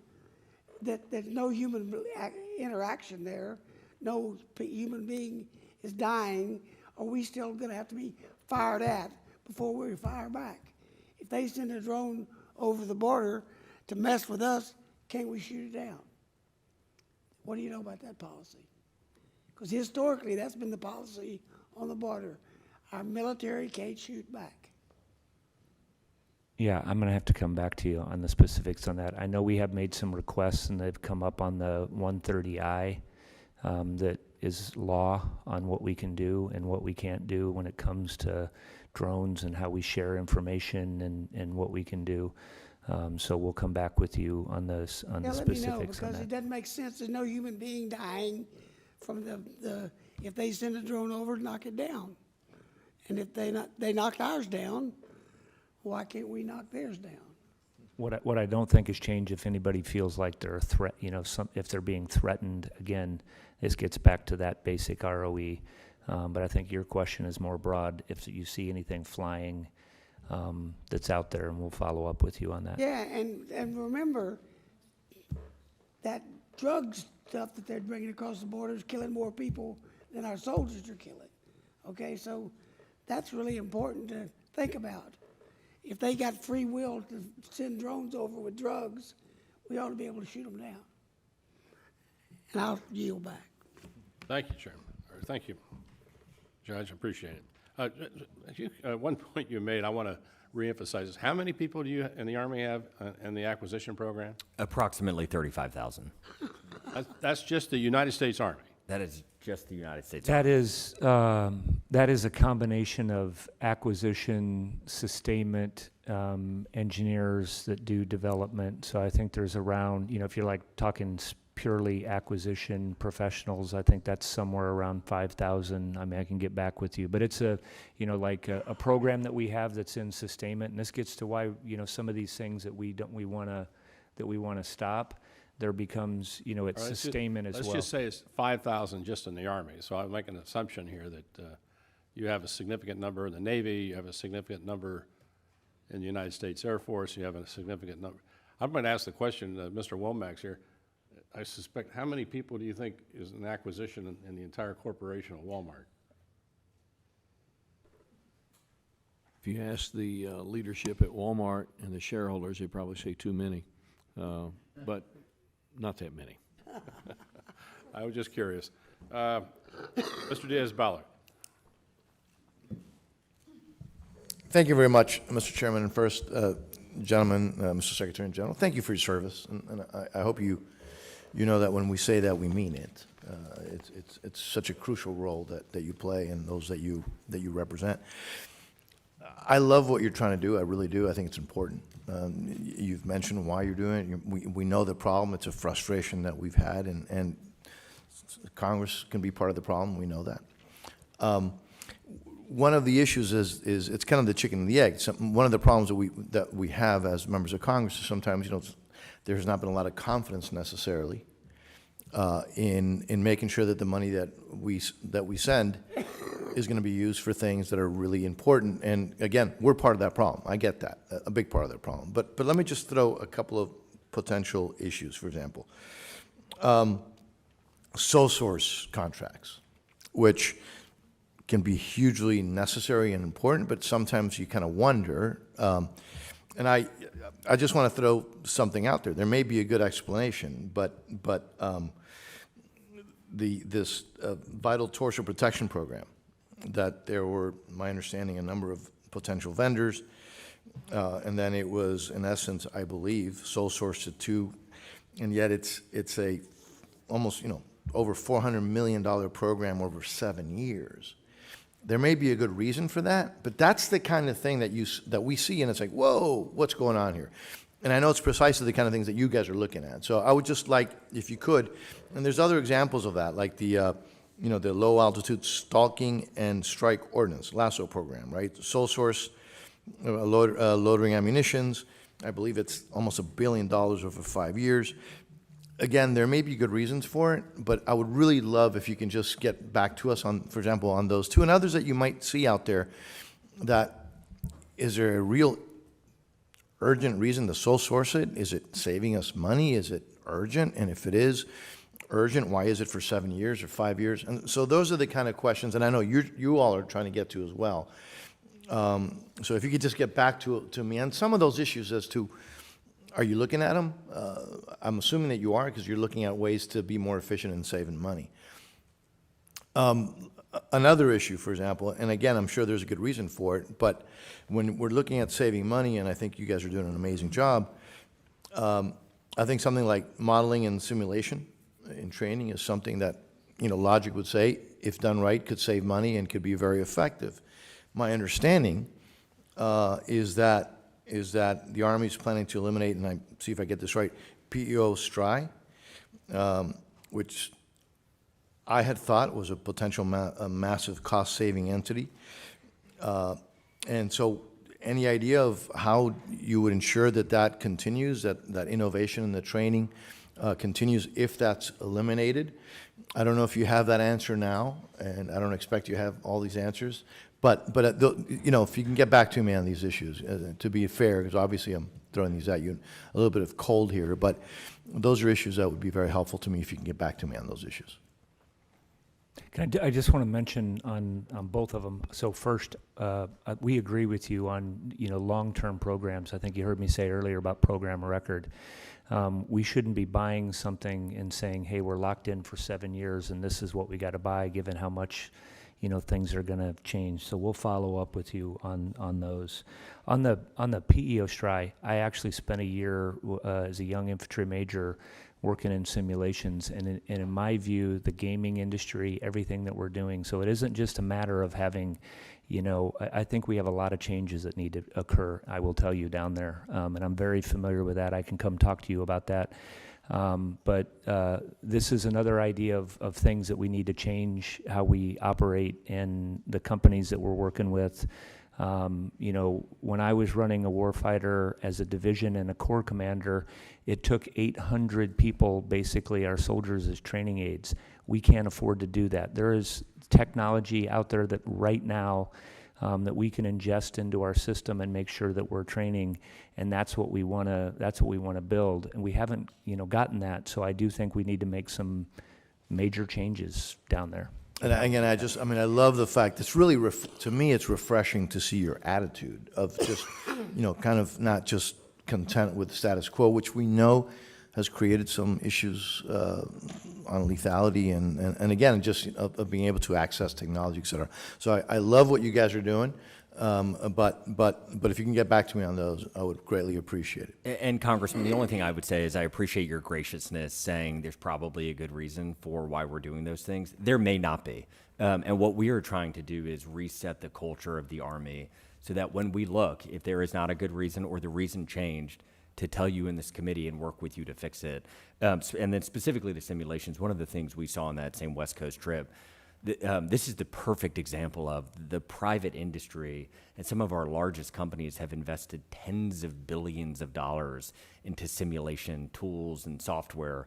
The United States Army should not be in the business of trying to compete with that. We should be taking what exists and figuring out how does this help soldiers. And so what we are trying to do is work hand in hand with those companies to say they have created these new metaverses. How do we train there? Thank you, Mr. Chairman. Thank you. Mr. Elzey. Thank you, Mr. Chairman. Thank you all for being here. Secretary Driscoll, I just want to point out that I don't know how you're doing what you're doing. I know you're the ATF chief acting right now. Your wife works. You got 2 small children, and I appreciate what you're doing. And I'd also like to point out that in 1981, Ronald Reagan appointed a then 38-year-old John Lehman to transform the Navy into a 600-ship Navy, and I think you're the perfect guy based on your background, your history, your service, to transform the Army in collaboration with the Chief of Staff in a way that we haven't seen before, and you're the right guy at the right time. And of course, General George, your service, I think you are as transformative as General Berger in the Marine Corps, and what you're doing right now is absolutely the right thing to do. You know, we've talked about emerging technologies, DIU, your collaboration with those kinds of groups, and getting out of our own way at the Pentagon. And as I often say, the Pentagon should be turned into a triangle at least.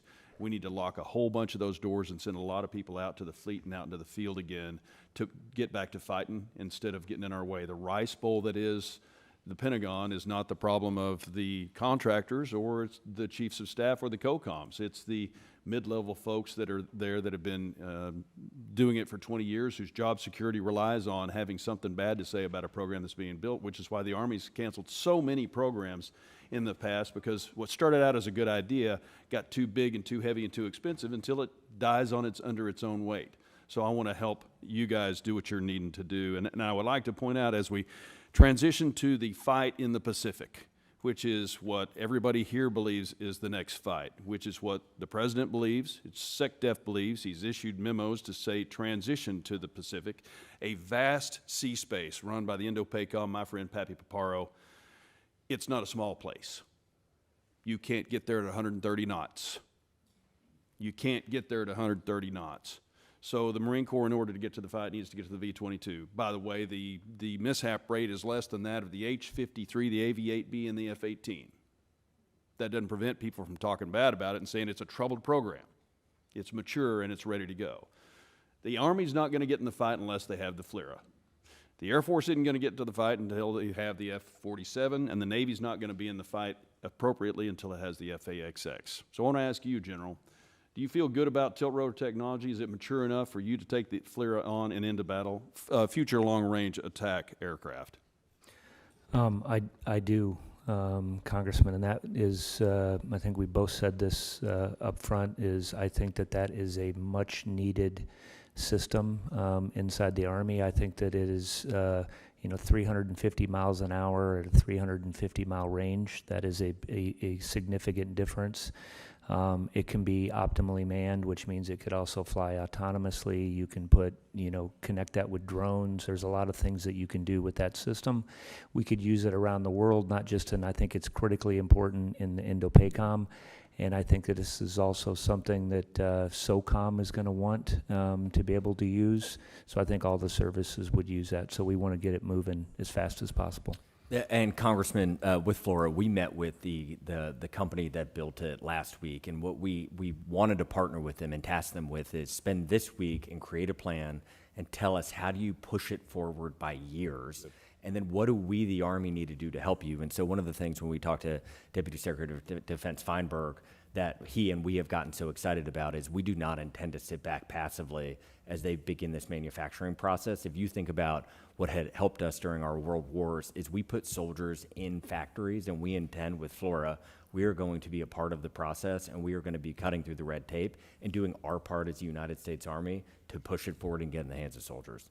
Thank you. Well, I think Defense Department-wide, we see a bunch of folks at the Pentagon who are getting in the way. For my service, NAVAIR and NAVC. NAVC has gotten in the way of the LSM that's going to allow the Marines to fight, and it's gone to 10 times as expensive and 5 years away from being produced when we can get it right off the line, off the shelf, so to speak, out of plants in Mississippi or shipyards in Mississippi. We have NAVAIR getting in the way of your program at FLRAA, as well as making some mistakes with V-22. So I think we're all united in the folks in the Pentagon who are preventing you from helping the COCOMs man, train, and equip their troops need to be very fearful about their jobs in the future, because we won World War II without NAVAIR, NAVC, without the minions, and it's time to get back to that. So we're more responsive to the warfighter and the COCOMs and get these exquisite technologies on the field faster. So thank you all for being here. I yield back. Just, I love the question, Mr. Elsie, on the FLRAA.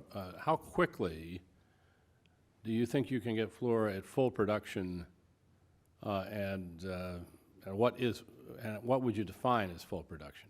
How many units a year? Chairman, I'll take the first half and give it to General George.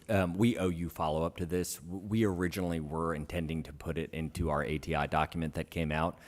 We don't feel like we're in a position quite yet to answer this question, but we think within a matter of weeks, we will have a very clear plan that we can come pitch you as a committee or a subcommittee that you can help us look at and be able to react to. I just, and SecArmy said this, I think we're, broadly moving this up, several years, like, into the 2028 timeframe is what we're looking at. We're just figuring out what we can do by working with them on how we can pull it as far left. What we've also talked about doing is getting some initial systems inside of our formations. That's what we're trying to do right now. You get feedback directly, what are the things that we need to do differently. So we'll come back and follow up with you in detail. Thank the gentleman. Mr. Lauro. Thank you very much, Mr. Chairman and Ranking Member, and my colleagues. I apologize. It's a day filled with hearings. There are 5 of them, and this is 3. So, but I really wanted to be here today.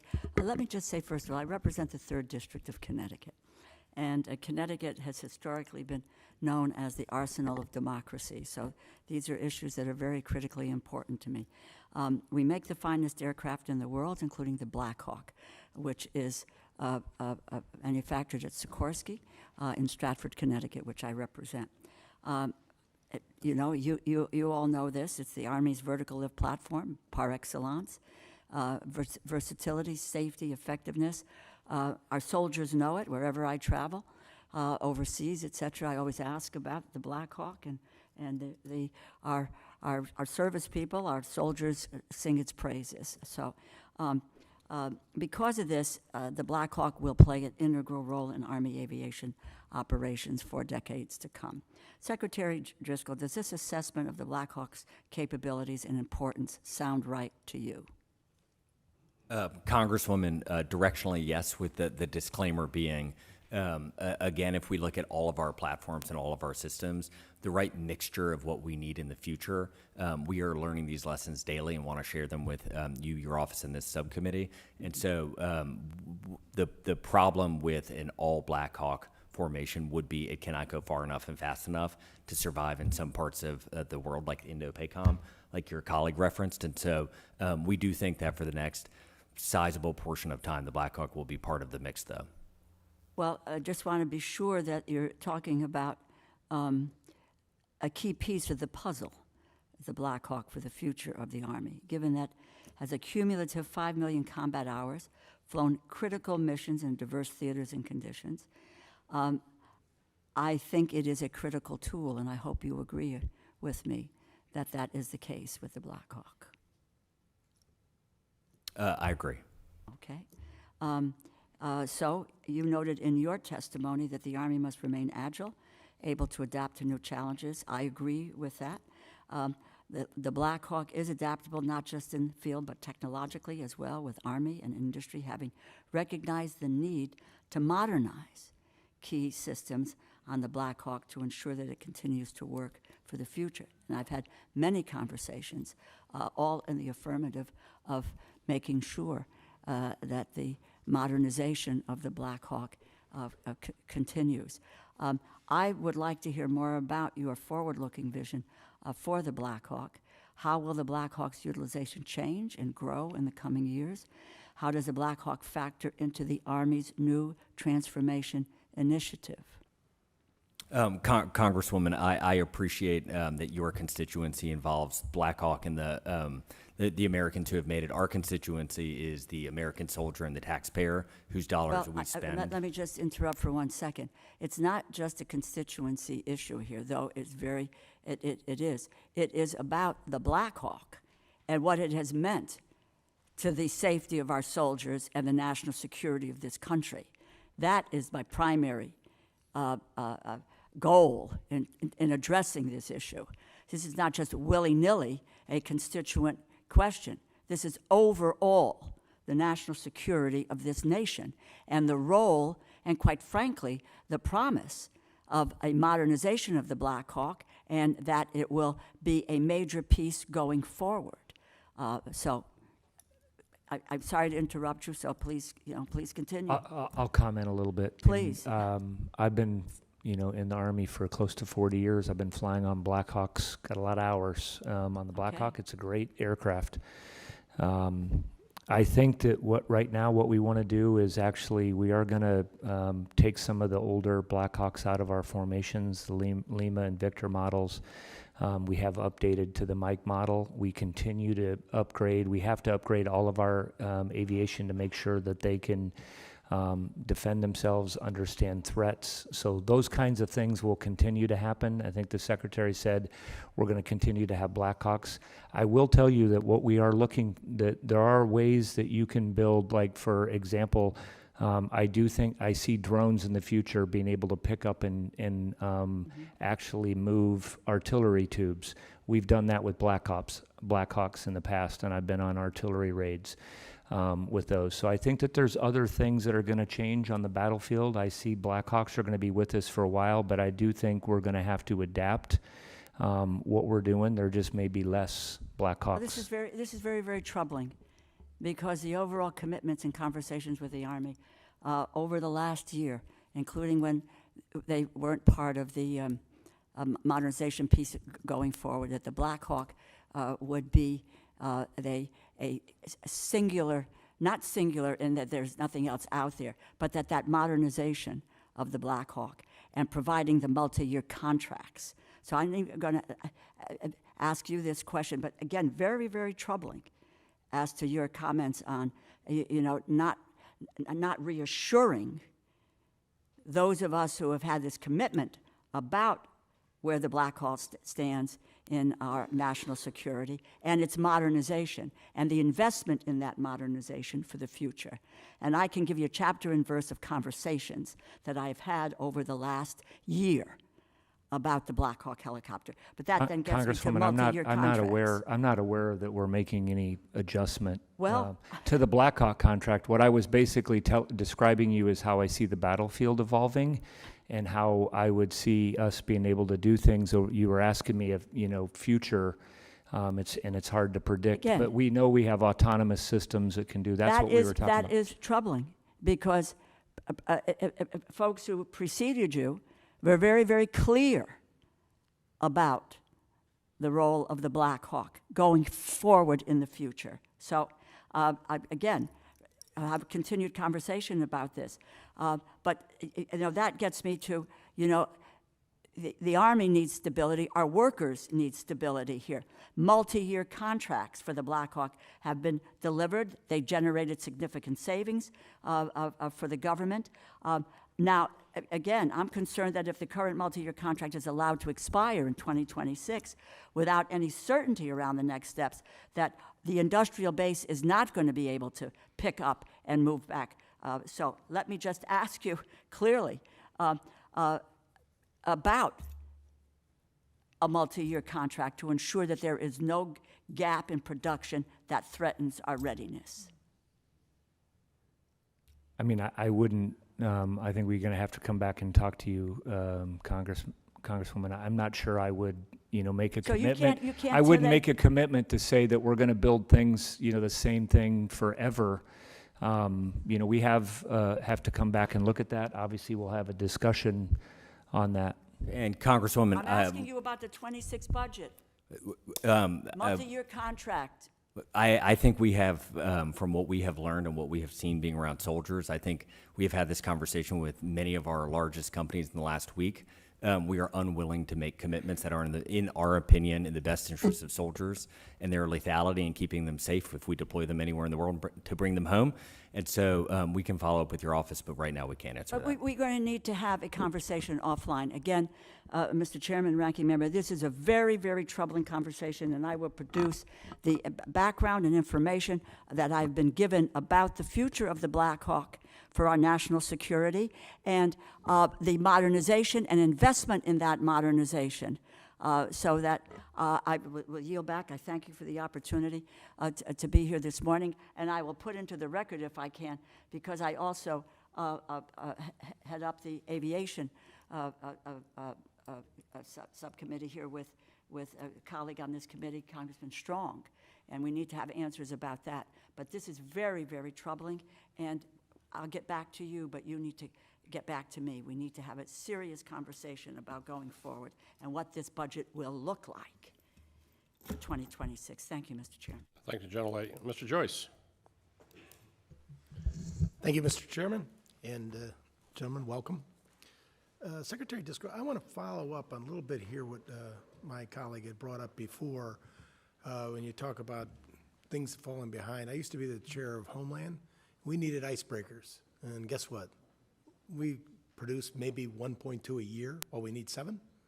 So I asked this question, and I really truly appreciate that your commitment to developing this next generation of combat vehicles. However, the thing that I'm concerned about is that the industrial capacity to build these things in the future, while you let go of some things and you move in one direction, God forbid we get to war, we have to have the ability to do those, be able to produce the things that are necessary for our men and women to fight. So does the Army have a strategic plan to ensure that we do not lose the critical workforce and combat vehicle industrial capacity as we develop this Army of the future? Congressman, one of the things we're trying to do as an Army is when we talk about demand signal, I think what we have not done a particularly strong job of is we, the Army, have stayed siloed oftentimes, and when we signal to our industry what we need and to allow them to spend the CapEx to build out the manufacturing facilities so they know they can get a return on those dollars, to train the workforce, to have a happy, sustainable, expert workforce that innovates. All of that requires predictability, and we, the Army, partially based off how our funding works, but partially just based off we've done a poor job in the past, can be better. And one of the ways we can be better is by looking to our allies. And so what we've actively been doing is reaching out to NATO countries to say, what do you want and need from the American industry? How do we bundle that together with what we want and need? And so even if we have inconsistent demand over time, we have a pretty good sense of what we'll need in the medium and long term. Those allies can smooth out that demand to allow that investment that we need. Because to your point, Congressman, we think if we get into a long, protracted conflict, it will be our ability to manufacture at scale that will be the Army's, one of its primary functions is to be able to deliver that to the fight. And so we are hyper-focused on it, and we think what we dream of is that these changes that we're talking about today will unlock a renaissance in the industrial base so that small and medium businesses across America, venture-backed and not, can all thrive in the new environment. Well, that's great. I know when I've had the pleasure of attending CODELS with our chairman throughout the world, he's always brought that to attention that allies help allies, and we all need to work together. Brings me to my next question.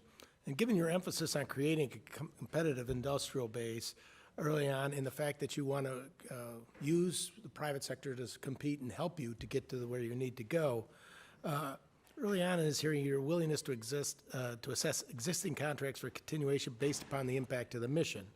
We also assess past sole source contract awards to ensure that you're taking into account all competitive options and maximize your use of the industrial base? Absolutely. We are trying to do a top-down review of everything we can and work with this subcommittee and the other bodies of government leadership to empower you with the information that we see. This is a collaborative process. Democracy works best when there's tension in all directions. That should give us the best outcomes. And so we are actively reviewing everything and look forward to sharing it with you. Great, thank you. General, could you please walk us through the process that you undergo, the Army undergoes, when you're considering whether to pursue a competitive or a sole source contract through the procurement process? And what criteria does the service consider as part of this process? I'm trying to think of an example. Obviously what we do on the military side is we describe the requirements and we talk about what we need. There's an acquisition executive that goes through and a contracting officer. The only thing I could think of is if you need it for a short period of time and there was only, somebody who could, one person that could produce that and could meet the timeline that would do that. So I know there was an example of a 7-year, I'm not specifically aware of that. We can certainly come back to you on that. But broadly, what we've been talking about is we want competition. We want as many, it's why I keep coming back to program of record is probably not, like especially when you're talking drones and loitering munitions and all these things, you want as many people involved with the process as you possibly can, because that's when American industry gets moving. And we've seen that with drones and a lot of the other systems, and that's where we need to be. Do you have any suggestions for how the Army's, through their procurement and acquisition process, that'll help drive this innovation and maintain America's competitive advantage over our adversaries? Yeah, I just mentioned one thing that the Secretary and I, and it gets back to, his earlier comment on how we are structured. I think there's a lot of technology right now that you could adopt. So does the program manager shop doesn't need to be a bunch of people, because it's dual use, it's stuff you can get right off the shelf, network, drones, things like that. There's other things that you can modify we use the example of the infantry squad vehicle. GM Defense makes that. We make modifications to it it's based on a Chevy Colorado. So that's a modified, and then I think there's other ones that are developed.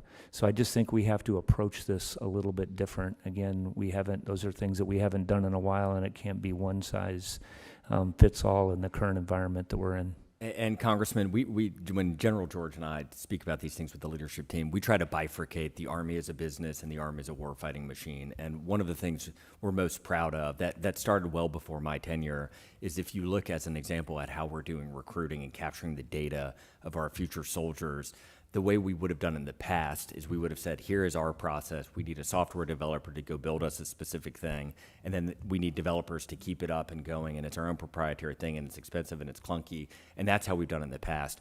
What we've done with recruiting now is the command looked out at the best CRMs available in the marketplace.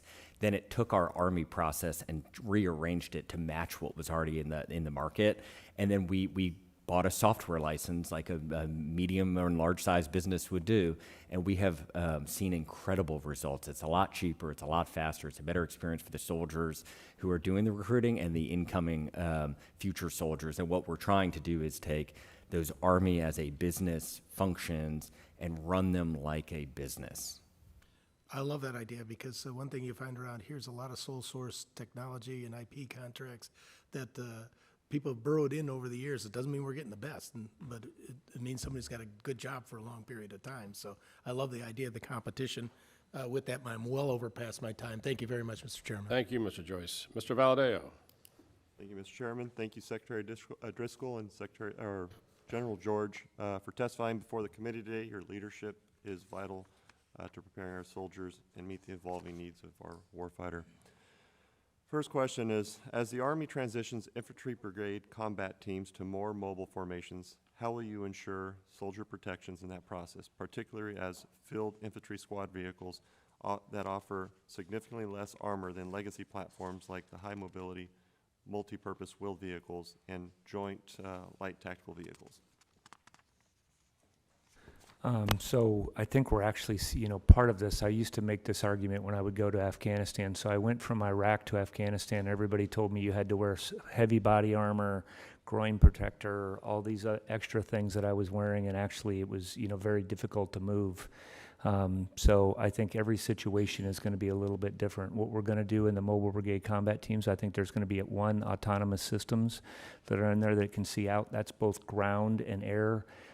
So you can use those same autonomous systems. We were just out at our National Training Center where they're actually autonomous systems which you want to put in contact first that can do breaching, change detection that you can see as far as the earth is being changed, that you can get with drones and using AI. So, and I think there's different ways of doing it. Putting yourself in a complete shell. I mean, the problem with some of those vehicles too is they're not very mobile. They get stuck. When you get stuck, you're also a target. So I think it's a mix, and that's what we're looking at inside of our formations. Last and most importantly is the feedback that we get from our troops that are actually doing this, that are inside there. We're getting ready to go out to Joint Readiness Training Center. Here, actually, the brigade is doing their air assault tonight. It's our fourth rotation of this. We have adjusted this structure. We'll continue to do this. This is why we talk about continuous transformation, but I think we're on a good path. And Congressman, I would just say, back to the right balance. We don't know what it is. The trade-off between the security of extra armor versus speed, I think a lot of, and so it would be ideal, or it would be smoother for a conversation to say there were these very binary outcomes of what we were optimizing for. We're not, but what we are trying to do is balance out what we've purchased for coin.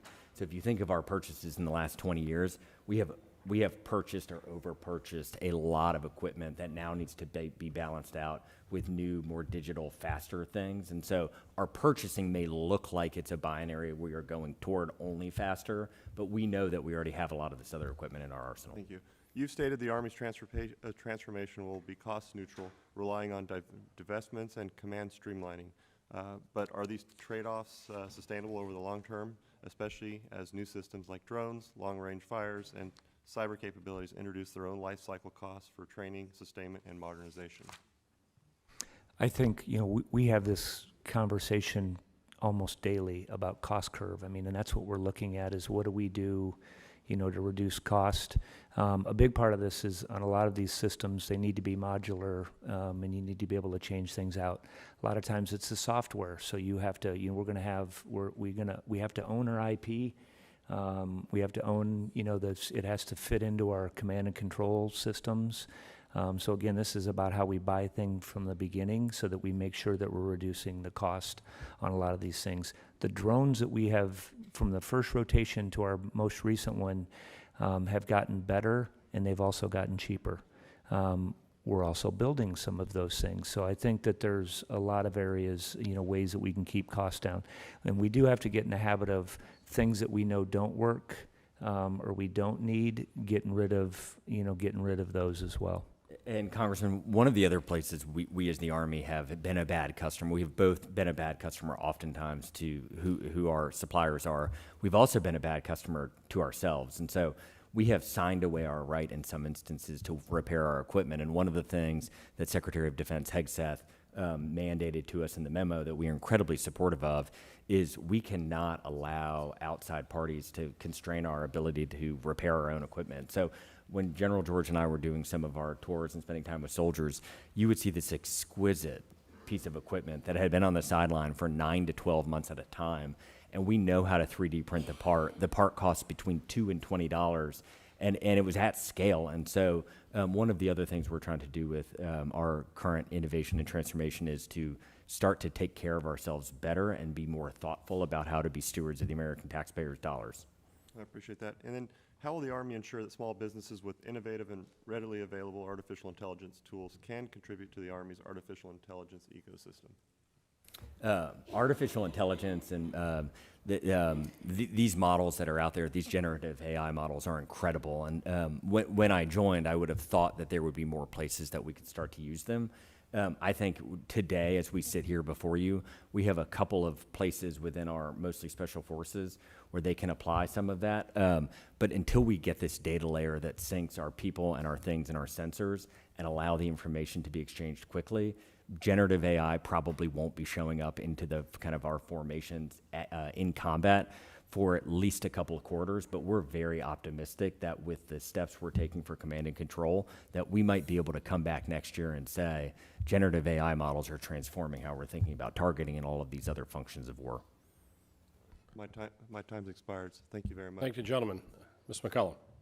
Thank you, Mr. Chair. I do have a question for you in general at the end, but I'm going to submit for the record to understand better what I've been reading about how and why you use non-disclosure agreements in the Army.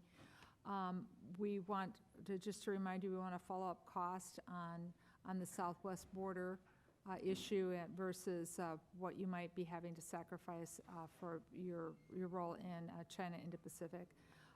I'm going to follow up also with a question on the Arctic, and I will be asking this of everyone: workforce and the reductions in the way that is transforming, and your discussions about taking 90,000 people out of active duty. So it's been an interesting discussion today. But gentlemen, I noticed when reading your testimony, and even in some of the questions here, there are several changes that you're proposing for the Army, but the Congress needs to be involved in this, and this was not mentioned in your testimony, and I'm sure it was not an oversight. You just assumed that we knew you were going to do that, but I think we need to hear from you you're going to do that. because in October 2022, the Army announced the new transformation plan of Army, 2030. And so now, what is that looking like? Because in your plan for 2030 was described as budget-informed, multi-year plan, prioritizing people and balancing warfighting readiness, aligning equipment, organizations, training, and evolving threats by major competition, which is at the heart of what you've been talking about here today. But if you were going to shift to a model that empowered theaters and the Corps to work with other services and allies and partners and deliver logistic support, yet we know that there was an I'm going to say unintentional, I don't assume the worst of people, an unintentional failure, a big one, to notify the Marine Corps what you were doing with one of your cancellations because it's part of a joint. So you want to adjust the procurement process. We get that. You've asked for agile funding proposals, but we don't, the 24 baseline we're working off is the CR. We don't have the spend plan yet for 25. We don't have the budget for 26. You're talking about getting back to us as we're marking up.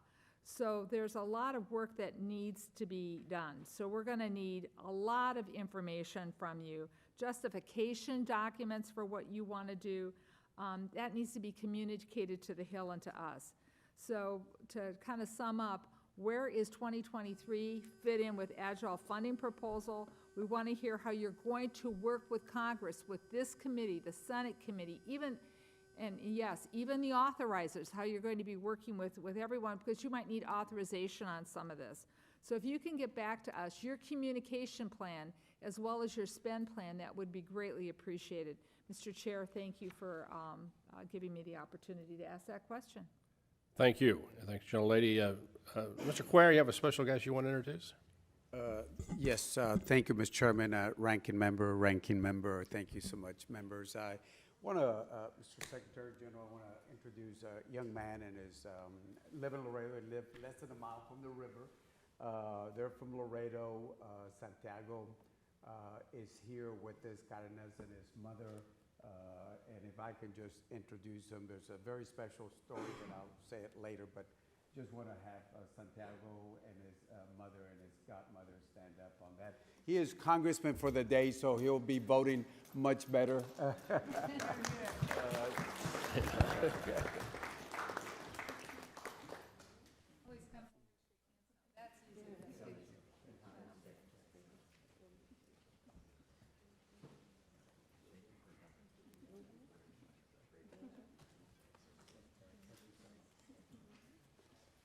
Thank you so much. Thank you, Chair. Thank you. And I want to thank the Secretary, General George, for your testimony today. Obviously, a lot of changes taking place. We want to work with you. We're all on the same team. And to make sure this transformation is done well. And with that, we are adjourned.